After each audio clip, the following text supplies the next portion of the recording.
आयुर्वेदामध्ये जे तुपाचं वर्णन आहे ना, ते अगदी शुद्ध भारतीय पद्धतीने केलेलं, हो, विरजण लावून, साय काढून, हो. दही लावून, घुसळून, मग बरोबर. ते लोणी काढून आणि ते कढवून जे केलेलं तूप आहे, त्याबद्दल हो. म्हणजे त्या तुपाचे फायदे जे आहेत ते हां. आयुर्वेदात सांगितलेले आहे. इनफॅक्ट गायीपासून आलेलं तूप हे सगळ्यात श्रेष्ठ सांगितलेलं आहे. तुम्हाला आश्चर्य वाटेल, की म्हशीच्या दुधातल्या तुपाचे पण वेगळे बेनिफिट्स आहेत. बरं. वजन वाढवणं, निद्रा उत्तम करणं, असे हो. बेनिफिट्स आयुर्वेदामध्ये वर्णिलेले आहे.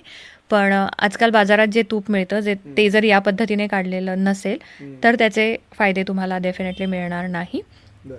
A2 गाईपासनं घेतलेलं दूध, त्यापासून काढलेलं तूप हे निश्चित चांगलं आहे. हं. कारण त्यात काही प्रोटीन मॉलिक्युल्स असे असतात, की जे A1 दुधामध्ये नसतात. रादर ते शरीरामधलं इन्फ्लमेशन वाढवणारे प्रोटीन मॉलिक्युल्स असतात, जे A2 मध्ये मिसिंग असतात. त्यामुळे A2 मिल्क डेफिनेटली चांगलं आहे आणि पण निश्चित तुम्ही खात्री करून घ्या, की सोर्स रिलायबल आहे का? किंवा ती पद्धत प्रॉपर पाळल्या गेली आहेत का?